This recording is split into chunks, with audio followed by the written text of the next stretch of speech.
you all do. May I see a show of hands? How many of you remember the project we had last time? Now a show of hands, how many of you did it?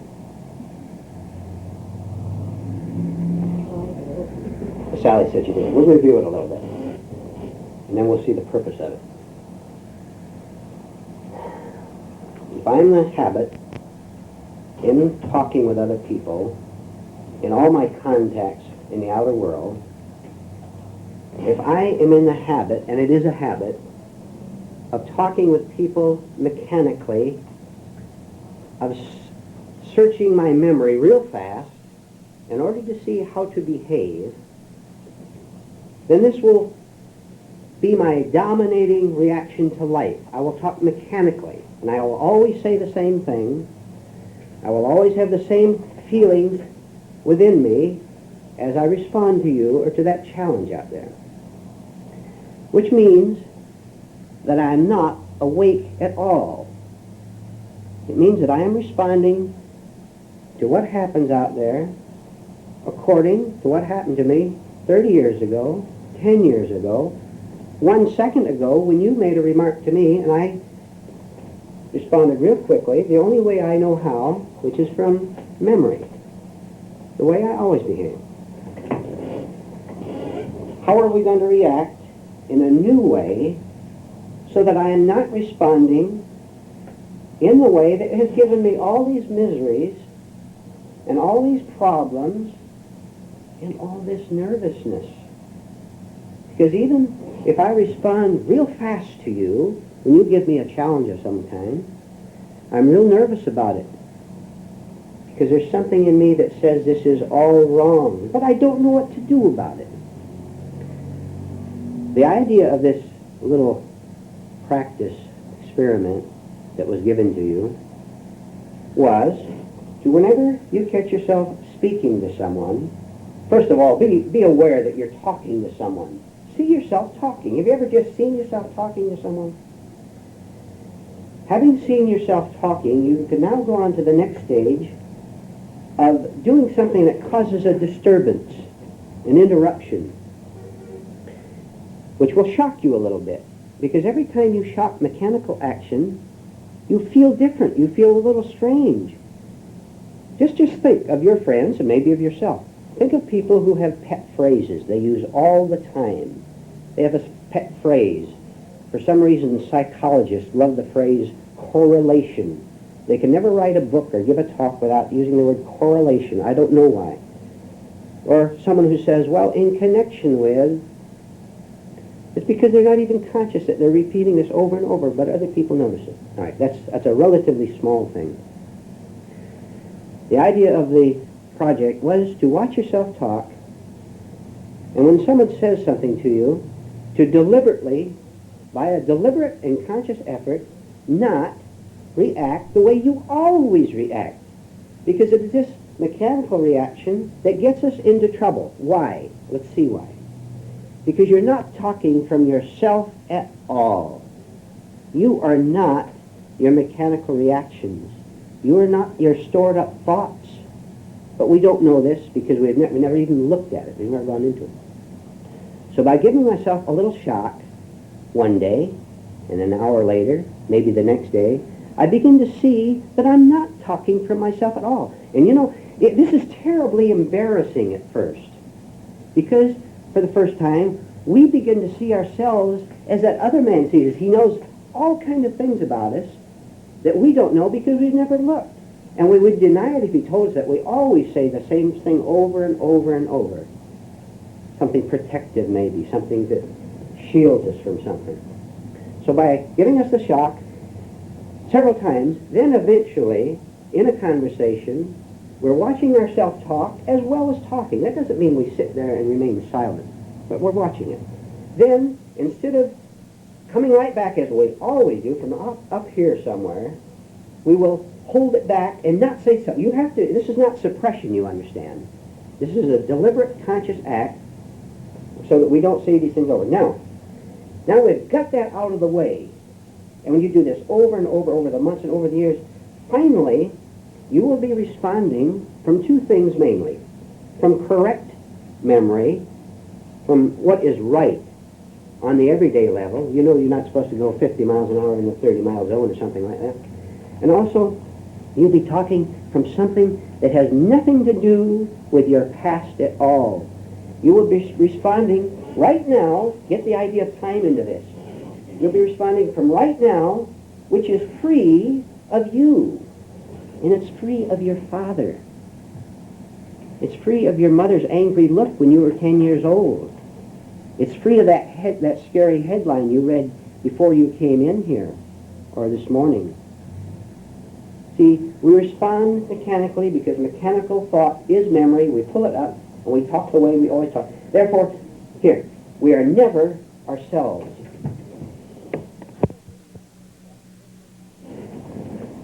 With that background, with that introduction, let's go into something else. And remember that everything connects. There's no subject that we talk about that is not connected with another subject. Everything is connected. It is only words that divide. It is only labels that divide. You have a name, the man next to you has a name. You're not really divided. Not really. You understand?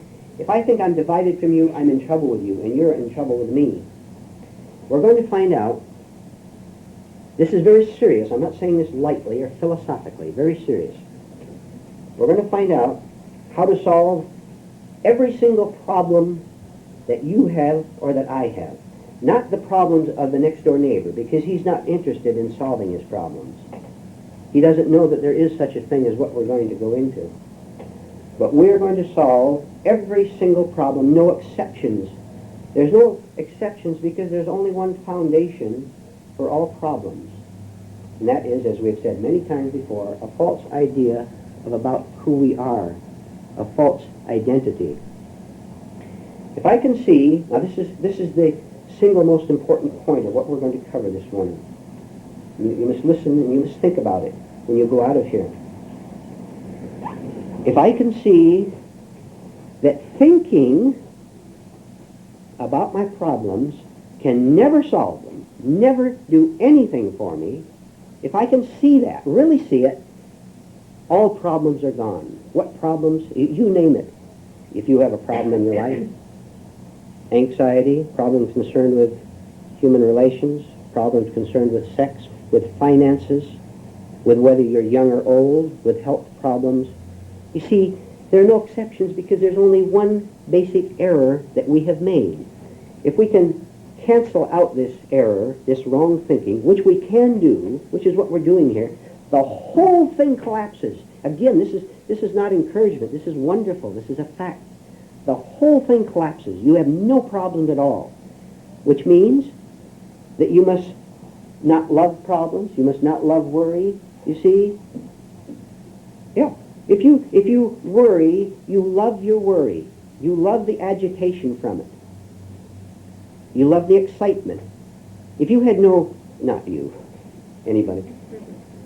If you had no worries, you could not complain about anything, could you? If you had no worries, you couldn't go to your next door neighbor and tell him or her how badly life has treated you. You're so wonderful and look what life has done to you. You couldn't do that. So it's more important to you or to me to complain about what life has done to us than to find the truth.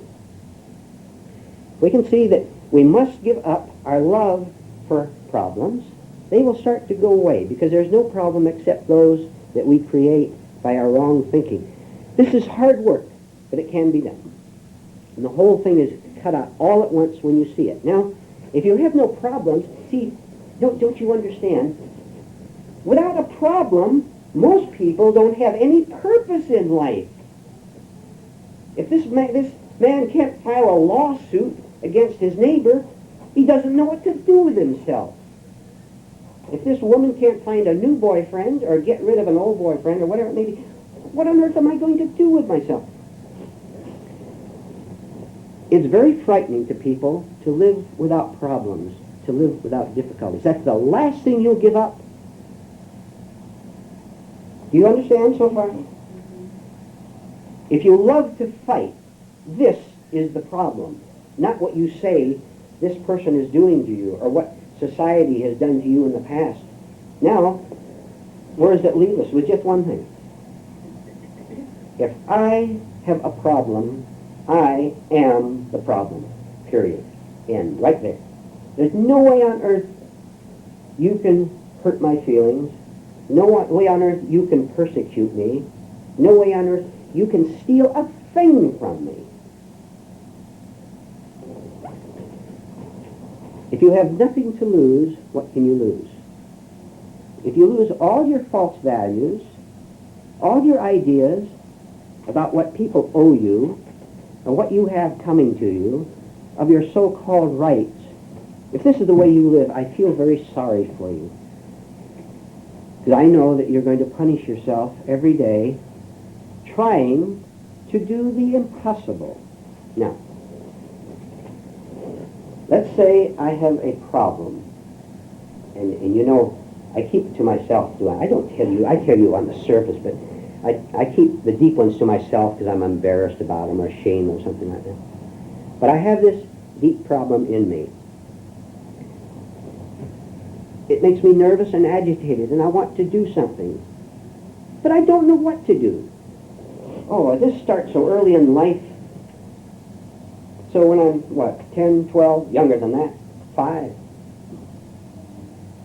I'm forever seeking answers to this anxiety, to this emptiness, to this lack of appreciation by you. And I go from one girlfriend to another, from one marriage to another, from one employment to another. And no matter what I do, nothing happens. And I get more frightened, and the more frightened I get, the more I take wrong trails to try to relieve it. And it never gets relieved. I try religion. I pray and I go to church and I read books. Nothing happens. If you have come to this state where you're utterly miserable and don't know what to do, this is good. Now there's hope. Real hope. As long as you have hope that something outside or an acquired idea inside is going to relieve this terrible ache. It's heartache, isn't it? Don't tell me I know. You know. If I can see that nothing, now I'm awful. You know what I'm beginning to do for the first time? Not to you. I'm not going to cry to you anymore. I've been doing that all my life, and you sympathize long enough, and then you tell me your problems, and we get nowhere. Where am I? I'm nowhere. Now. So I sit down in the chair, and all these things are pressing in on me. My relatives, how they've treated me, and this man that I was faithful to for 20 years has left me, or this wife I was faithful to. All this tremendous education I got, and I got 5 degrees, and I go out and I can't get employment at all. I have a pain in my left arm I never knew about before, and I hear something on TV says that's the beginning of something bad. The world is pressing down on me. Now, if I don't do a single thing, I can begin to get out. The minute I try to solve this problem in any way at all, I stay on this level. See, thought, thinking is on this level, and I may move from this corner to that corner, that to that. Nothing happens. I get real excited, maybe, when through a certain move, I get a new boyfriend, new girlfriend, I do find employment, I get real excited and I think this is it. Inwardly I know I'm deceiving myself. Don't I? Don't you? You're afraid now you're going to lose him or her, or get fired, which you may be. So, in all my despair, I just sit and make no motion at all. None. Which is pretty bad. But you know, and I always must say this, because it's important. I am no worse off than I was before, because previously all this resentment I had against you while saying I loved you, all this pressure is now coming up where I can see it. It was there. It controlled my life. It told me how to talk to how to be rude back to the rude waitress. It gave me nightmares. I wasn't deceiving myself. I had all this in me. But now for the first time, I'm seeing what a horrible state I have lived in for all these years. It's terrifying. It is. I will tell you this. You have to get terrified. But don't run away. Just stay there. In the lion's den. Stay in the lion's den. Then you watch what happens if you stay here and don't do anything. Don't think about it, which is not repression, not suppression. You have brought it up. You've proceeded in the right order. You've had the problem, the pain, the anxiety. You have brought it up. You have looked at it. Okay? That's the right thing. Lying, you're out. If you lie, nothing. A dreadful self-honesty. No? You see it, and you sit there and tremble, and if you'll sit there and tremble long enough without thinking, because if you think, you'll think, this is what I should do, which is what you've been doing all your life, and it didn't do a single thing. Nothing. It just got you into more trouble. And you're beginning to see the difference between excitement and intelligence. Something good, some good news happens to me, and I feel excited. That is not intelligence. You're a slave. You must not be a slave to good news. And don't wait for a letter to come 2 days from now of that good news that you've been expecting, or meeting someone that you want to meet. You're in the trap of what? Of time. See? If you're not happy this second, you're not going to be happy when you get this good news, whatever it is to you. It won't do a thing for you except to make you excited. So, you see the difference between excitement and being free of mechanical thought. When you some religions say let go. That's right, you let go. What are you letting go of? You're letting go of many things, really one thing. You're letting go of this pseudo-self, this false personality, which has masqueraded as you all these years and which has kept you a slave to illusion. If you let it go, and by the way, if any of you have come this far, and you start to let go of these inner illusions, it's going to put up an awful scream. Oh, it'll scream. It doesn't want to let go of you. Shall I use the term devil? We've used it before. We've used it before, but now you understand. The devil is anything that's simply untrue, that's all. Simply untrue. It's masquerading as a... So you sit there and you do absolutely nothing. I will tell you something. I don't want to use the word guarantee, because then you say, that man guaranteed it and nothing happens. You do it and see. You sit there and do absolutely nothing about, listen, a psychological problem. You know we're not talking about the problems of heating the soup to where it's hot enough to eat, and mechanical problems like that. We're talking about psychological problems, mental problems. If you do nothing about it and do not employ thought, which cannot rise above itself, something will happen to you, and you will get a glimpse at what it means to handle your life on thought where it belongs, driving your car, cooking your dinner. But in all other things, you are not thinking with this tape recorder that's in your mind at all. Which means a number of other, this is very interesting, it's fascinating. When you're thinking from a free mind, which if you want to call it awareness or consciousness, let's see what it's all about. First, it's all about being free of time. There's no 1 second ago and no 50 years ago in a free mind. It's right now. Because if it was tied to time, it would be thought which would be responding in the old useless ways in which we have lived all our life. So that's out. It's right now, this second, as we're sitting here, according to that clock there. You're free right now. Also, and this is what frightens, there is no you there by which you have called yourself all these years, which means you have to give up who you called yourself, which is very simple.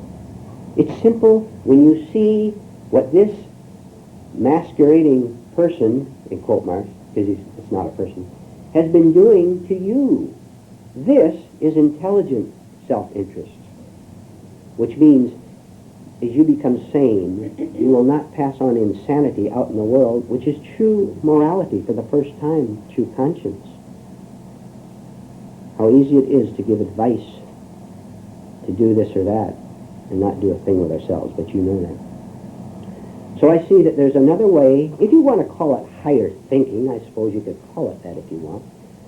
But it's better to simply say it's a state of a free mind which never responds in a way which injures you, because you can now recognize, listen, you can now recognize self-injury as self-injury.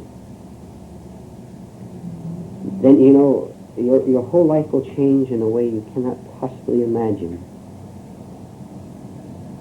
If you make a blunder, and we blunder, we have to blunder forward.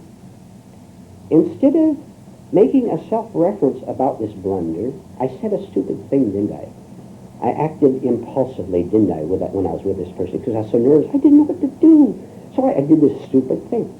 All right? It was stupid because it was unconscious. All stupidity, all evil is simply a state of unconsciousness, unawareness, all right? Badness is simply being asleep.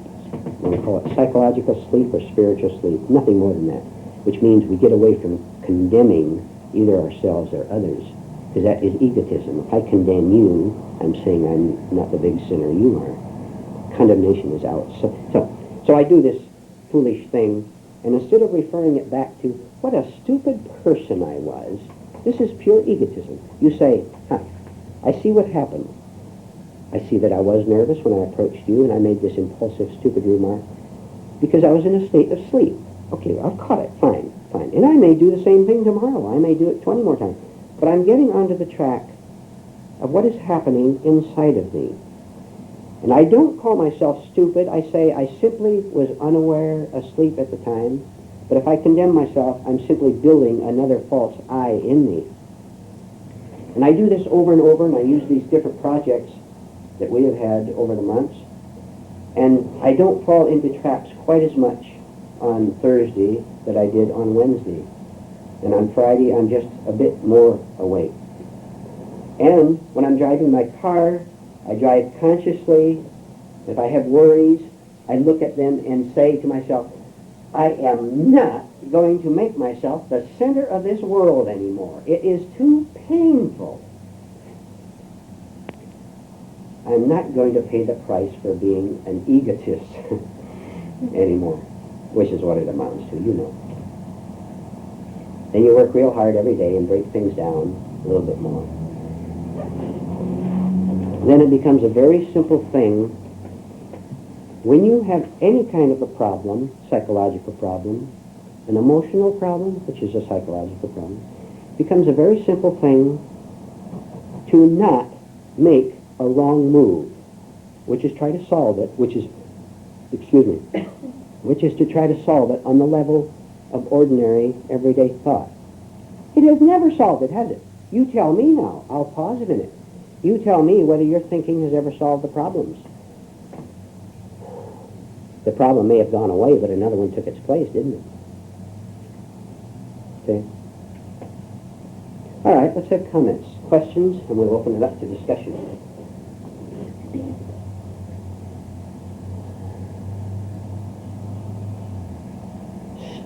Stop right where you are when you catch yourself in a blunder of any kind. Stop right there.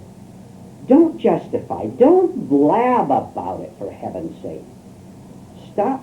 You know, if we could stop blabbing, that would save 9/10 of the problem to begin with, because we just waste our energy. And also, talking is a tremendous defense. Not really a defense, but we use it. Because if I'm explaining myself and justifying my actions, for one thing, you can't be accusing me, and that's a good way to shut you up, to blab myself.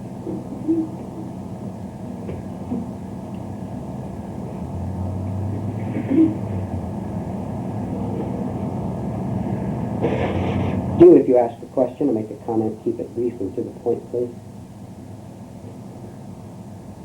Would you explain why there's no division between you or I or anybody else? All right. There is a whole mind. There's a mind that works Wholly, W-H-O-L-L-Y. Right? And there's only one mind, but this mind operates in several ways. You have memory. You do have memory. You have instinctive reactions which do connect with the mind. Everything is one thing. The whole universe is one thing. There's no division in anything at all. If I am on the level of thought, which has its own proper place in everyday things, doing my business, everyday thought always divides everything into opposites. There's always opposites. If I think you and I, there's an opposite, all right? Then you become my rival or even my so-called friend. There are no friends on the level of thought at all. There are only people who ally themselves with each other for mutual benefit. My pressure group gets together to fight your pressure group. There's no friendship, there's no decency, there's no conscience on the level of thought. Why? Because thought does divide into you and I. If I need to win in any way, I'm more intelligent than you, younger than you, older than you, whatever, I have more money than you, this is divisive, right? Which means I have no conscience at all. I don't care 2 cents about you. All I care is about this false I which thought has built up over the years. So on the level of thinking, there is always division and always heartache. Because when I lose you, my precious girlfriend or boyfriend, I'm in pain.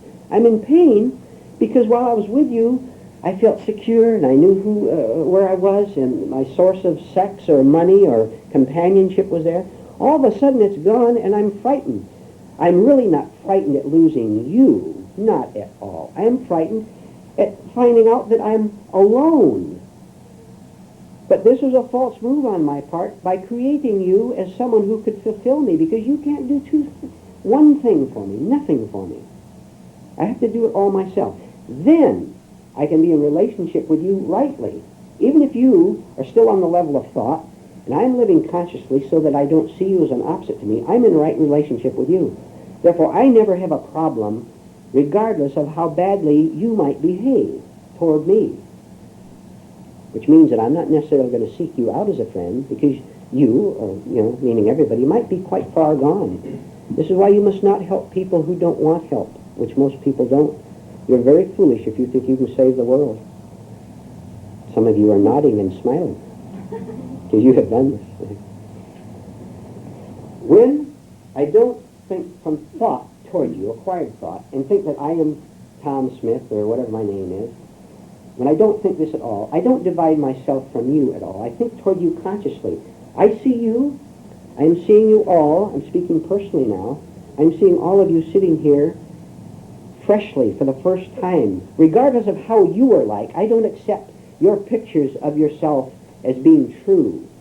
You see, it makes no difference to me if you have $1 million or 5 cents, whether you're young or old, whether you're impressive or unimpressive. This has no meaning at all. I see you as free people right now, which you are. You're entirely free. Therefore, I'm speaking personally, if I may for a minute. Therefore, I have no problem with you. Now, if you have a problem with me, then you have to do some work, correct? So when I think consciously, there's no problems, none. Then the world flows as it flows naturally without it blocking you in any way, because you are one with the flow. Instead of saying, you shouldn't leave me, or you should give me a raise, you're not living on this level at all. Then whatever happens to you in that outer world, you are not opposite to it. You are one with it. Now, this may sound a little fancy philosophy, but it's a fact, and not fancy philosophy. Then you are one with the entire universe. You are one with every event, instead of opposing it. When you cease to fight with the ego, and that's the only thing that fights, you are free, you're out of it. Then you're indifferent in a new way. Not phonily indifferent, as most people say. But there is no opposition. Look, if I am one, I'm one. I am one with you. You may not be with me, because you have what I'm saying is. I am one with the entire world. I am one with the event that's going to happen to me Monday. Whether I get the raise or don't get the raise. Whether I meet this person or don't meet this person. Whatever it is. I'm one with myself, in my mind. Therefore, I'm one with the entire world, the entire universe. There's no opposition. There are no opposites. To me, therefore, there's no such thing as winning over you. There's no such thing as being older than you or younger than you or whatever. I'm free. I'm out of it. Where's the problem? I don't see any problem. Where's the problem? Thought divides. Consciousness does not divide. Live from consciousness, which merely means your whole mind at once. Instead of taking a part of the mind, memory, and saying, you were nice to me for 5 years, now you have to be nice to me for another 5 years, or I'll be frightened. You don't say that anymore. You're free of people. Because you're first free of yourself, right? What was your project last time? Pardon? What was your project last time? We had it at the beginning, was to watch your conversations and interrupt consciously the way you usually speak to people so as to break mechanical speaking habits. And that will, of course, spread to emotional responses and to every other response, even physical response. If you give yourself a shock by not saying what you usually say, I'm not saying if someone says, isn't a nice day, you don't say, yes, it is a nice day. That's okay, you know, little things like that. I'm trying to say, we're trying to see our mechanical way of talking, because this connects with your mechanical way of thinking and of feeling, too. We can break the pattern. We begin to break down the false idea that this is me talking, and it isn't at all. Watch one of my favorite examples, when you can see it on television or anywhere in public, is to watch people who would be described as, quote, dynamic speakers. You ever seen a dynamic speaker? He's very dramatic, and he's usually very nice looking and the right age, and all his exteriors are just right, wavy gray hair or whatever. You don't know that that person is an entirely different person in his inner life. His wife doesn't see him at all like these millions of television viewers see him. Does she?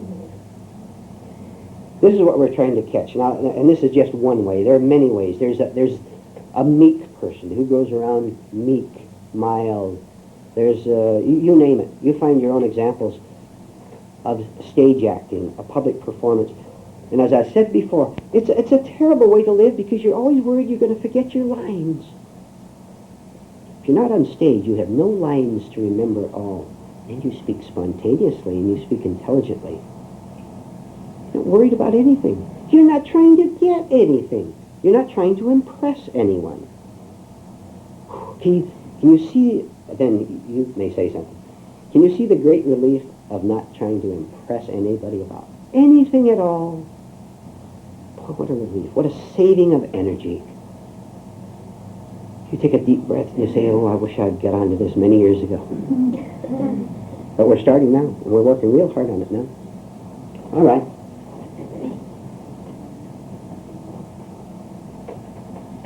Did you understand the project, the idea? Okay.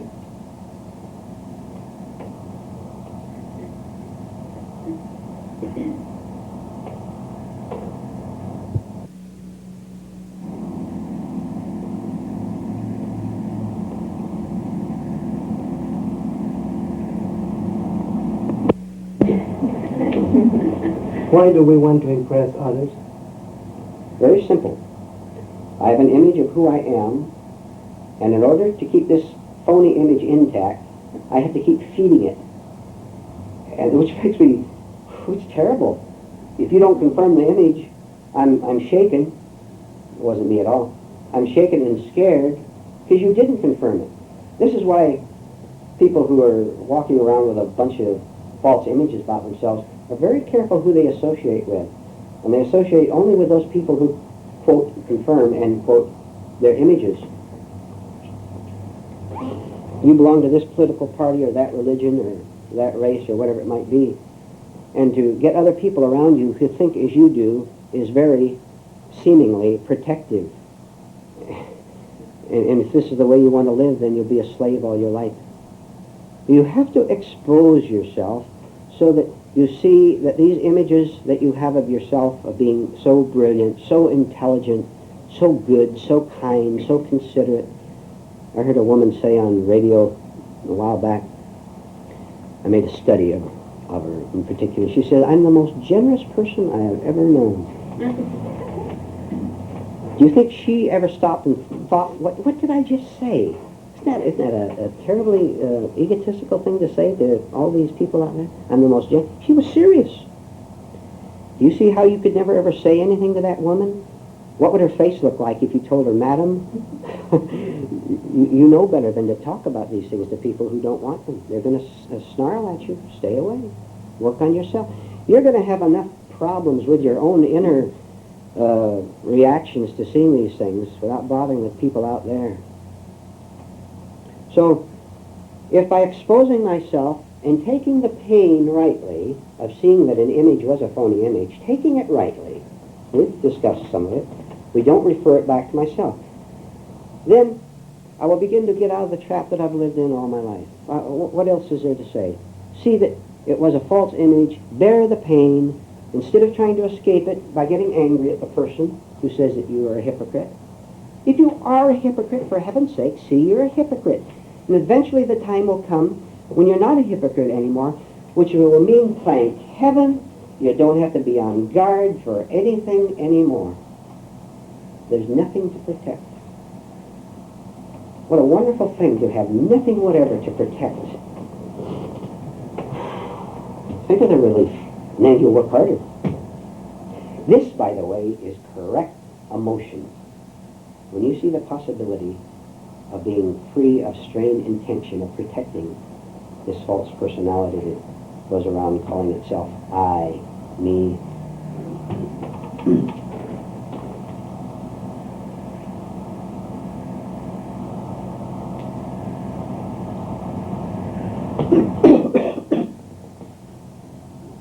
You mentioned something about someplace bringing yourself back to the safety zone of now. Yeah. I think myself and perhaps other people have a tremendous desire to want to go back to past regrets, past indecisions, past incorrect decisions, etc. And this is a hard thing to break from sometimes. It is indeed. And we'll go into it. We'll take a 5-minute break now, 2-minute break, and pick that up afterwards.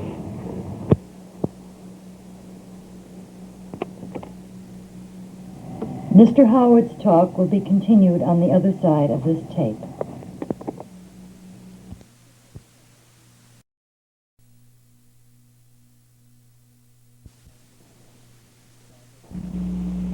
All right, we'll go into the question which was asked about time, about living right now. You understand, in this kind of study, you're never asked to believe anything, and you shouldn't believe anything. You don't have to believe, you just get the facts, because the facts are present. They're available. They're here.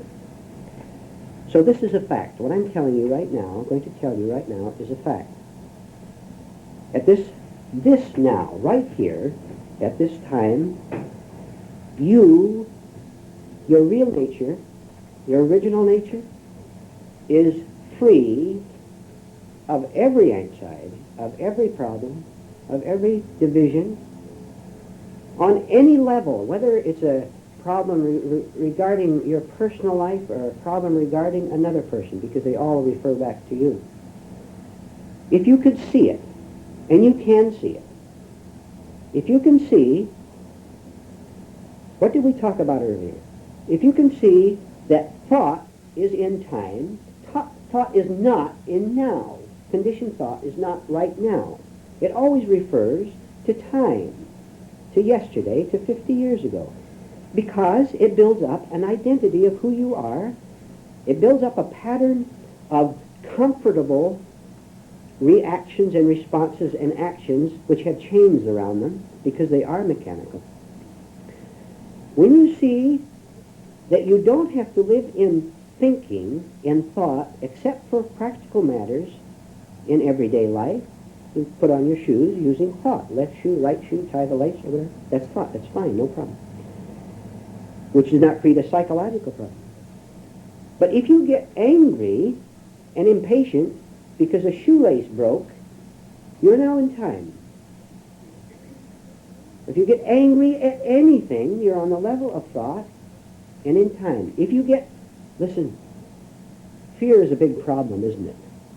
Being afraid. How would you like to be totally free from fear. All fears. Not the fear of crossing a busy street. That's instinctive fear, which is in you to keep your human race going on. But the fear... Now, may I ask you to ask yourself silently whether you have this anxiety or fear or not? Answer it to yourself. Because you have to see whether this applies to you or not, and it does. Do you have the fear of being... of not making a good impression on people? Of wondering what they will think about you if you don't behave in a certain way? Now, if you were not thinking about this because you understand the place of thought and the improper place of thought, if you're not thinking about this, then who would you be when you talk to this other person? You would be who you really are. And there's no anxiety when you're living from who you really are.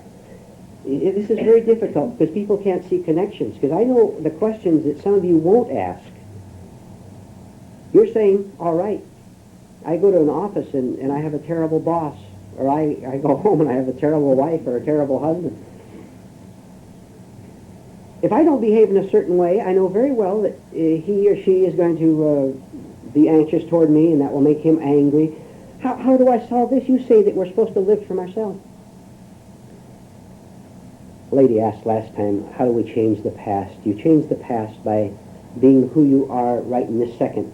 Then if you were in a wrong relationship through a mistake of 10 years ago, 30 years ago, you can be free of it right now because you're no longer wanting something from that other person. And you are free of him or her right now, and that includes the boss. This is why very often when you go into these, your human relations will change.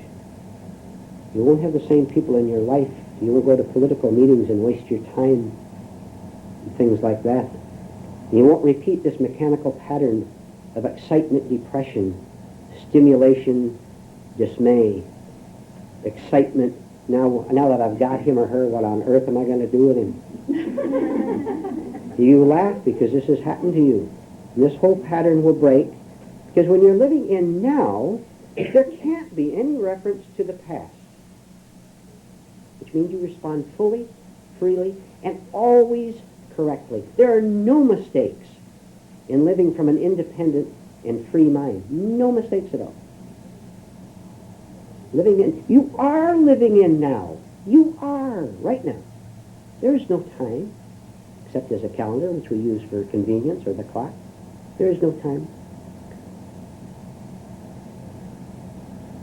Therefore, if you get a little older, you're no longer 30, and you're maybe 50 or 60 or older, and you begin to know that you're not 30 anymore, there's no anxiety about that either, because you don't exist. By thinking, I used to be 30 and very nice looking, and now I'm 50 or 60 and a little bit faded. None of that, for heaven's sake. Look, I'll tell you what to do, then I will stop. Live your own life, for heaven's sake. Don't live the life of 30 years ago, or 20 years, or 5 minutes ago. Live your own life. See? That's happiness. That's freedom. That's the way out. Okay, come on.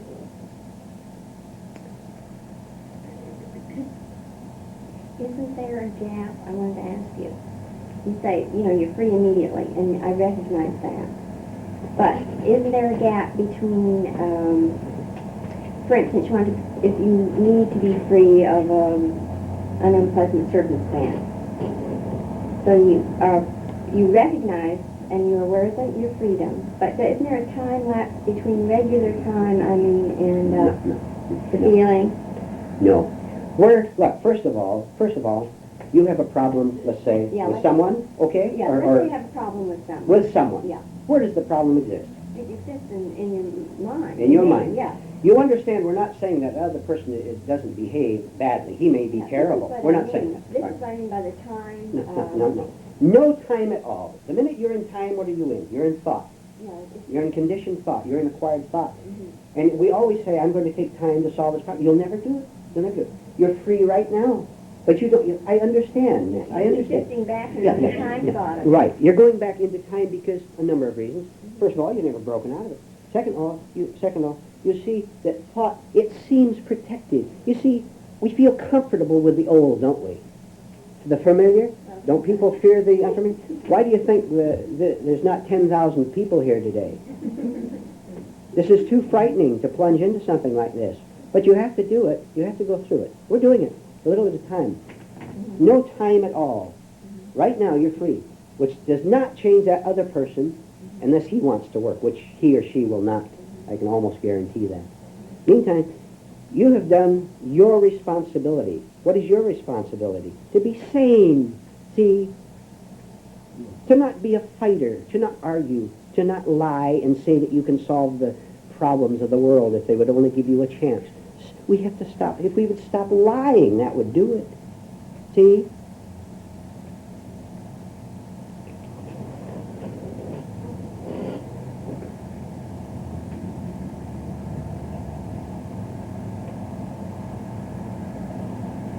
It's kind of frightening. So when I've had a lot of nice quiet times, and it's the hardest thing to get used to is just being alone, being quiet, and nothing happening. Well, why is it frightening? Tell us. We'll Because explore. nothing's happening. Right. Right. There are no distractions to No, your it's suffering, to me. your pain. Yeah, and then so there you have to look at it. That's right. If you don't run away, what's there? There's you and your suffering, which are really the same thing. Oh boy. See? You are your very suffering itself.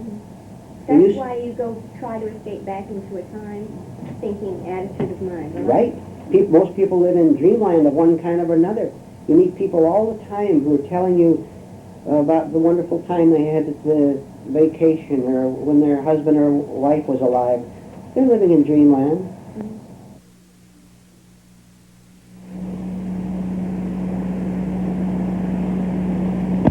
Inside. He's going to be miserable, isn't he? Yeah. He won't know who he is anymore.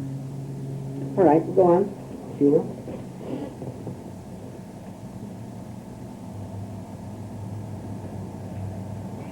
When you keep practicing this self-remembering all the time, it actually, what you come to, and the ultimate is control, right? Yes. Control. Yes. So that you do control the situation. You do indeed. You control every situation by what? By Being control. aware. Yes, by controlling yourself. Right, right. But this control is not the control of this false self, this ego No. self, because there's no such thing as the self in the first place. See what a shock. Do you see why there's not 10,000 people here? You tell a man that he, by his own efforts, didn't make this billion-dollar industry, or by his own efforts he became elected to this or that office. You tell him it was simply the way things worked out on the mechanical, everyday level, and he doesn't want to talk to you anymore. You're insulting his great genius. So control, in one way to put it, and think about this, think, and then go on from there so you don't get lost. Control over events and over other people and over ourselves means the absence of all artificial control, which is not control at all. There's nothing there. How many people have you talked with in your life who are maybe had deep problems? Maybe they were alcoholics, or they had one broken marriage after another. And you talk with them, and in amazement, you listen to them talk, and they're telling you how much they know about how to live life. They quote philosophers and religions, and they tell you all about how to live your life. And you want to say to them, sir or madam, don't you see the contradiction? Here you're sitting here, a mess of a life, and you're telling other people how to live. Don't you see See, they don't know that there's no such thing as a control. It's as plain as the wall, but they don't see it. To begin to die to the illusion that we have control over exterior things and even over our own lives is a tremendous shock. It's a very painful thing. Because to you, to me, and whoever goes through this represents death, which indeed it is of that type. It's the death of misery, what it really amounts to, what it comes to. It's the end of problems. But a man will go this far, and you say the slightest thing that makes it necessary for him to give up his illusions, to die to something, he's gone. You'll never see him again. We are here in this group to get to this point and just sit here and be scared. You're never told here to not be frightened. You're told to be frightened, but to see that you are, which means you're seeing fear consciously for the first time. And bear the pain, bear the shock, bear the idea that you have no control at all over exterior events. Look what happens. All right, follow it just a little bit. I have lived in a certain pattern of my financial income, for example. It has come into me in a certain way, through my work, through what, this or that. And all of a sudden, for some reason, out in that world, my income ceases. This frightens me, and it's only secondary about this money, believe me. We can usually get money to keep bread on the table. But what frightens me is that I am no longer the controller of my fate, I so think. You have no right to do that to me. I'm frightened, I'm scared. This is the illusion of being a controller over that. If you did not have the illusion of having control, then when this happens, which it's going to happen when you walk out of here. It's going to happen a dozen times, in one way or another. Someone isn't going to agree with your precious opinion about politics or the war. Even then, to say, no, sir, you haven't got your facts straight. Now, let me tell you, you watch your reaction when someone tells you that. You get hot, don't you? Give up the illusion that you can control the war or politics or even yourself. Where do you come? Right back where we discussed earlier. You come back to the state where you're nothing. You can do nothing. You have nothing but your unknowing, which is the beginning of knowing, but is not divided knowing. When this gentleman and I know the same thing about the truth, how can there be division between us? There's only division when I say this church is right, and he says, no, sir, my church is right. I say this is the way to get over neurosis, and he says, no, sir, this is the way. There's only one way, and that's the way of consciousness, of having a free mind, and of not identifying with this or that group or this or that procedure or this or that book. We are here to be consciously frightened. Really. Then we'll really be free of it instead of pretending that we're free of it. Then you can go out of here and work on yourself when you see something that frightens you. Then when something comes up that takes away your income or your girlfriend or your so-called security, which is not security at all, when something takes that away, you can say, oh no, sorry, I have been getting angry all my life. I've been getting distressed and disturbed all my life when these things happen. Here is where I get off, because I heard something and I sense that it is right. I'm going to stumble. I know it. I know I'm going to fall down, but I'm going to get up and I'm going to break through. You'll never go back to the old ways again. Never. You've seen something. You've seen something here right now, sitting here today, haven't you? That's in you. And you all see the same thing.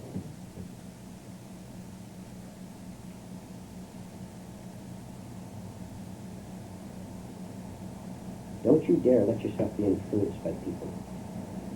Don't you let them pull you off the track. It's very easy to do. Don't be gullible, for heaven's sake. That well-dressed man who's had all the degrees in theology and philosophy, don't you know what a mess his life is? Watch him sometime when he's not on stage. Don't let anybody tell you what's right. You know what's right. Right inside yourself right now. It's covered up. We're uncovering it. You know what's right. Watch yourself getting carried away by an authoritative type person, by a so-called wise person, by someone who has more authority than you. Don't believe anybody.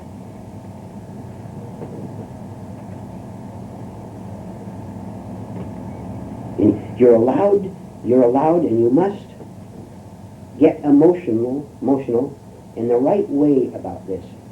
Your refusal, no, is a tremendous thing in a right move. When you go out of here, and you go out into your work, and you go out into the groceryman, talking to the groceryman or whoever you talk to, and you feel yourself getting taken away by what? Not by him. By your own reaction. Say no. All right, get out to the car first. If you don't think of it till you get out to the car, or at night when you're alone, say no.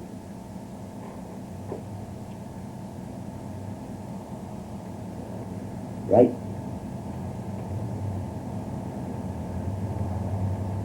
say no every day.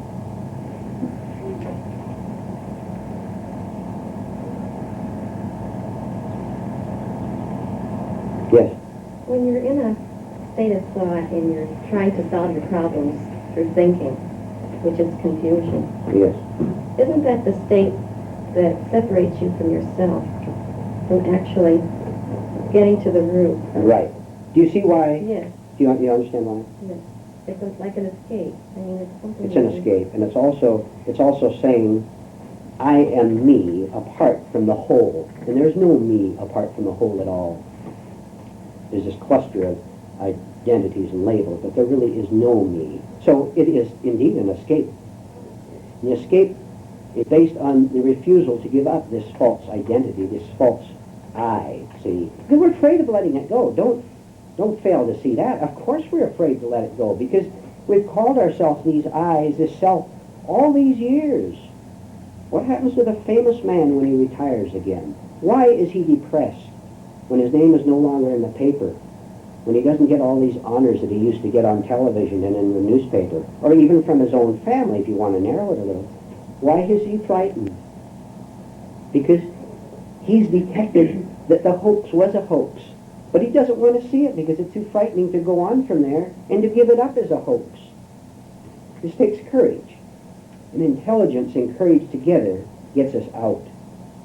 Well, sure, everything is an escape. We're catching them so that we can stop them, not do them anymore. So we're thrown back with no answer. When there's no answer on the level of thought, then the answer will come. But you won't be, see, your mind won't chase around like a caged tiger all day long, as it does with the mass of people, trying to figure out the answer. It never finds it. Never finds it. If I can carry the illustration just a little bit more, the tiger is walking back and forth on the level of thinking, but the cage is all around him. There's no way out. There is none. But the tiger suddenly sees it, looks up, so to speak, to see there's no top on the cage. He gets out that way, which is simply a figure of speech. As long as he thinks that on this level he can walk and break through these bars, he can't. But he sees another way of thinking, and he gets out and over. Which is not thinking. Not thinking, no. If you accept, Pardon? if you accept, If you take it, sure, you have to do it.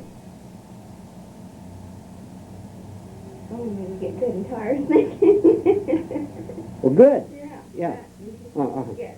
Yeah. Good after that. Well, this is what we've been saying. You have to get to the point where you see that everything you have done to solve your problems has not done a thing but changed the corner that you were in.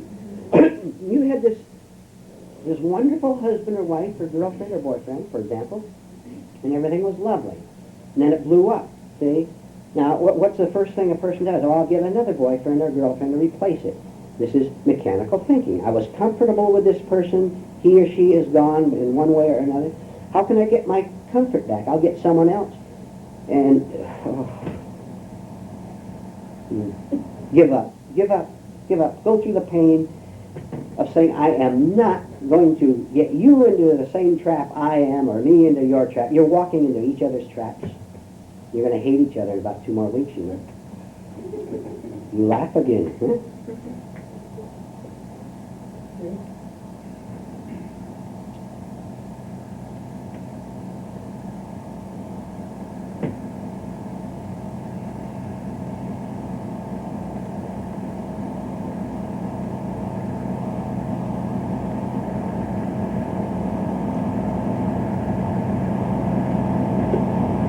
We'll take a couple more and then we'll stop. Do very often physical symptoms manifest themselves when you actually be in a state of fear? Yes. And you're very uncomfortable physically also, right? Oh, sure. Yeah. That's a good point of observation. Miserable. Clenched teeth, tension, Yeah. nervousness. That's a good starting point because you can see the physical easy. See? Yeah. Say there must be something agitating in my mind because there's something agitating in my fingers. Mhm. Track it back, see? Then go a lot farther than that. Why am I agitated? There's no real cause for agitation except all these illusions we're living in. There's no real cause at all. It's just makes you physically more energetic. You're not wasting yourself. Not draining your psychic energy, if you want to call it that.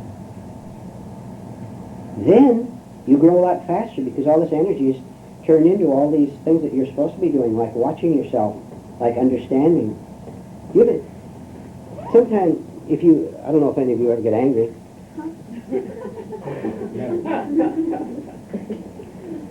Next time, if you get angry, do this. You watch yourself afterward and see a dozen things. See, first of all, you're completely absent from yourself. You are not there.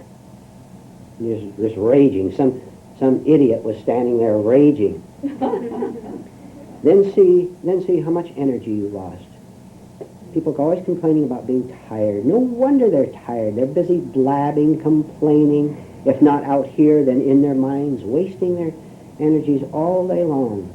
Think of how fast you grow if you turn all this toward self-observation, for example. Toward saying, I'm not going to live this way anymore. Think of the emotional energy that will help you.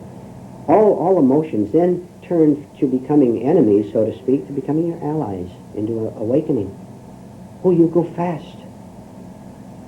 You do not love, to repeat a point, do not love being negative. Don't love being angry. If you love it, you're its slave. Anger is a wonderful thing to work on because it is one of the dominating emotions in the average man's life. 99% concealed, right? 99. Then the man blows up and you read about him in the paper or But something like anyone that. seems to have a great deal of responsibility, I think. That seems to think they do anyhow. Would you say that again, I please? say of anyone, this anger is probably a very great problem, especially to anyone Yes, who yes. seems to have a great deal of Yes. responsibility. The slightest thing makes most people angry. The slightest thing that offends, that contradicts their ideas about themselves. You see how anger goes away? All anger? If you were given something in a stone, and a man said, this is a precious diamond, guard it with your very life, and so you hide the stone somewhere in the house, and then you get suspicious that other people are trying to steal it, and everyone comes up, I wonder if he's going to steal my diamond. And maybe people, actually come up in the illustration and try to steal your diamond. You get angry at them. You become defensive. You can become fierce.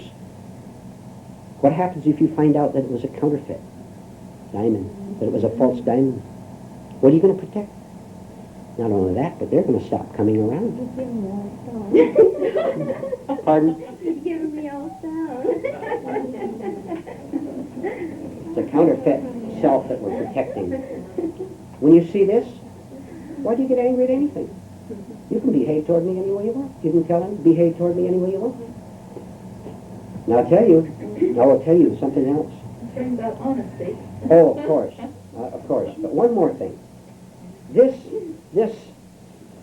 is not a state of being soft, of being compromising with people, of anything like that at all. I always use this word, and it's not quite the right word, but it's good to use.